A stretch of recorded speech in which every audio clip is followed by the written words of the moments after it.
You are a masterpiece in the making. You are an artist, a creative, a visionary, a dreamer, and you've been given ideas specifically for you to bring into this world.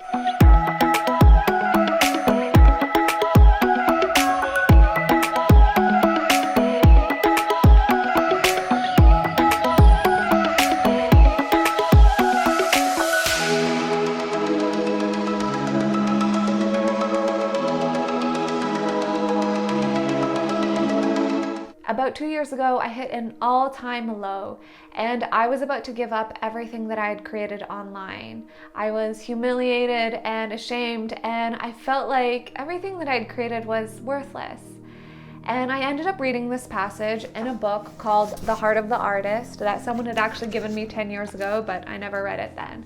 And there was a passage in it that just stuck out to me, and I felt like God was piercing through heaven and earth to tell me that the desire in our hearts to create and to make meaningful and beautiful things, whether that's art or buildings or families, this is a creative desire that is straight from the heart of God, and it's not something that we should disown or shrug off. Have a listen. You know that God has placed worth on you. You know creativity, unlike so many things in this fallen world, did not come from the fall, but was something there with God before He created, with Him when He created, and that He has given to man as His creature. It will be there in the new heavens and the new earth. Your creative talent, exercised and worked on in this life, is something you will take with you. Unlike money or spiritual slogans, it is eternal. Produce, produce, produce. Create, create, create. Work, work, work. So the Bible begins, if you've ever read the book of Genesis, with the beautiful story of how God created the world. And even if you don't believe in the Bible, there's still something so beautiful and that touches our soul in the story. So God creates the world in 7 days, and He creates the heavens and the ocean and land, and then He creates animals and plants. And then He gets to humans, and we are like the final masterpiece. And it says that we are created in the image of God. And then if you're familiar at all with the Bible story, then there's Adam and Eve, they eat from an apple, and the world all falls apart. But this book reminded me, this passage that I just read to you reminded me that we are created by a creative God, and that desire to create is actually something that was there before the so-called fall, and it's a part of who we are, and it's actually part of the beauty of being human. It's not something evil in us. Like when we're creating and dreaming up new ideas, it's not because we're messed up creatures and we're trying to destroy the world. It's actually because we are created to create. And for me, this felt like permission from heaven to create again. It just reassured me that the impulse to create is natural, normal, and it's actually something that we should want to bring forth in our lifetimes. And then there's this beautiful verse in the book of Ephesians where it says that we are God's workmanship.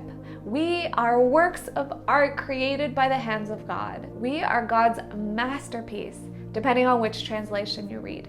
And even if you don't believe in God, there has to be something about me saying this out loud that just rings true. I know that when I hear these words, I'm like, yes, of course I'm created to create. Of course the desire to bring forth beautiful things is normal, and it's a part of who I am. It's not something that needs to be suppressed.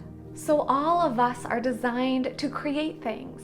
So I challenge you to consider what it is that you are here to create.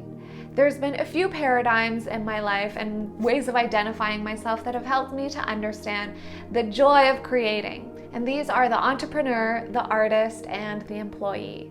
Of course, I think there's a little bit of all three in all of us, but being able to see the difference is also enlightening.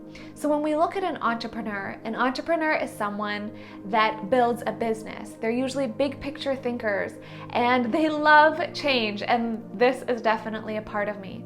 But an entrepreneur is not just someone who builds a business. It could be also someone who builds a nonprofit, someone who just loves that spark of moving things, and usually this is not like artistic artifacts. The entrepreneur is moving systems and people and processes. And then when we look at the artist, this is something that I have come to identify myself as. And it's actually recent. It's only in the last, I guess, 2 years since reading this book, that I realized that I want to be an artist, because there's something really sacred about the artist. The artist is someone who will just keep creating even if no one buys the art. Whereas the entrepreneur, at least the entrepreneur that I used to be, was quite concerned with trying to make an income and make the whole business run. The artist will create because that is their calling. It's like the artist that will create 100 paintings even if 90 of them are never seen. It doesn't mean that those 90 paintings are worthless. It just means that they haven't been sold or seen yet. And so I love the spirit of the artist. There's something about the devotion and the craft of making stuff that really resonates with me. And for me, adopting the attitude of the artist is how I'm able to make videos like this. And I'm like, you know what? Even if one person sees them and that one person is me, it's still worth it, because I want to make these as works of art. And then the third paradigm for creating is as an employee. So even if you work for a company, you probably think that, okay, I'm just here to fill out the job description that I was assigned and to do whatever people tell me to. But even in a company, there's space for you to create and bring forth new ideas. And I just encourage you to see your workplace as a canvas for you to paint, as every single day that you show up as an opportunity to create something new. Like, even if you are creating friendships with the people that you work with, that is something valuable. So I used to hold these three paradigms, the entrepreneur, the artist, and the employee, in separate bubbles. Like, if I was an entrepreneur, I couldn't be an artist. And if I was an artist, I couldn't be an employee. But I've come to see that they can all work together in a beautiful way, because I definitely have an entrepreneurial spirit, but I am also an employee right now, and I'm definitely an artist, and I really identify as that. And for me, combining them together is really freeing. So I invite you to look at your own life and consider what it feels like when you say to yourself, I am a masterpiece in the making. Is there a part of you that feels like, yeah, right, I've completely screwed my life up and there's no going back and fixing it? That's just straight up not true, because no matter what age you are, no matter what experiences you have, everything is adding up to something bigger. I believe that deep down in my soul, like all the way down the deepest parts of my soul. I know that everything we experience, everything that we create, every conversation that we have, everything is adding up into this beautiful tapestry that we might not see until the day that we're on the other side, and we're kind of like on the other side of the loom. Right now it's as if we're under the rug and all we see is the mess, but there's something beautiful being built with our lives. So lately, I've just been really feeling the desire in my heart to invite you guys to create. No matter what it is, whether it's videos, writing, build a soccer team, write a book, whatever it is, just like start putting things together and start creating. And no matter what season it is that you're watching this, whether you're watching this in the winter, in the fall, in the spring, or the summer, like every season has this beautiful energy of creation. And I invite you to just work with it.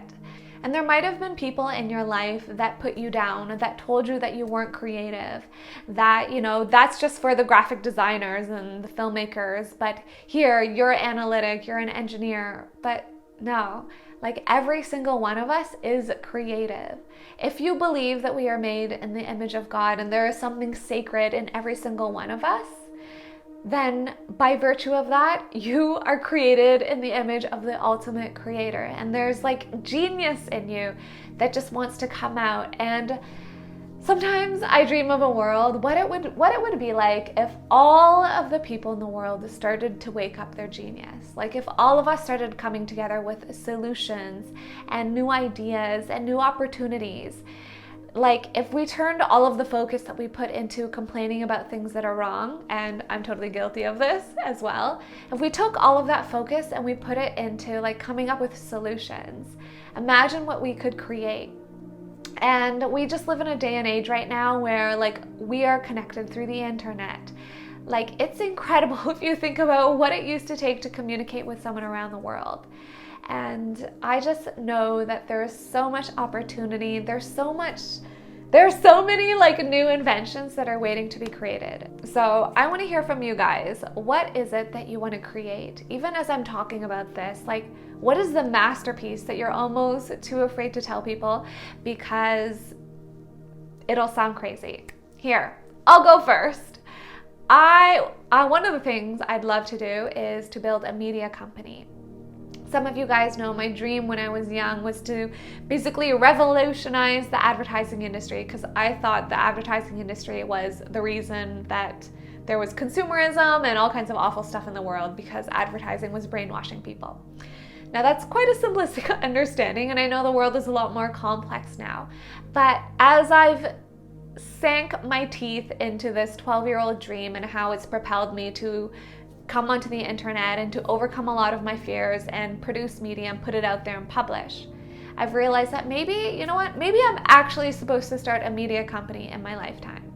Another one of my crazy dreams that I don't really tell people is having a film studio and like a really big space that creatives can come and create. Another idea is a retreat house / creative home / incubator where people could actually come and live, potentially on scholarships, and just be able to put their ideas that they've always dreamt of into action.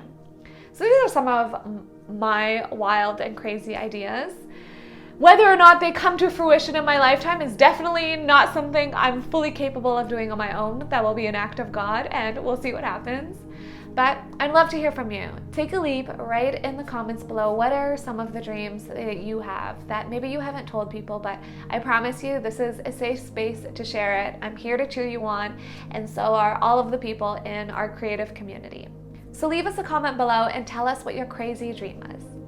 That's it for this one, keeping it short. Thank you guys so much for watching. If you want to join in my creative adventures, feel free to join me on Instagram at Anita Wing-Lee, where I share more of my writing and photography, and you can read more of my writing on my blog, anitawinglee.com. Thank you guys so much for watching and for being here and for being part of the inspiring, encouraging sphere of humanity that also keeps me going. I'll see you in the next video.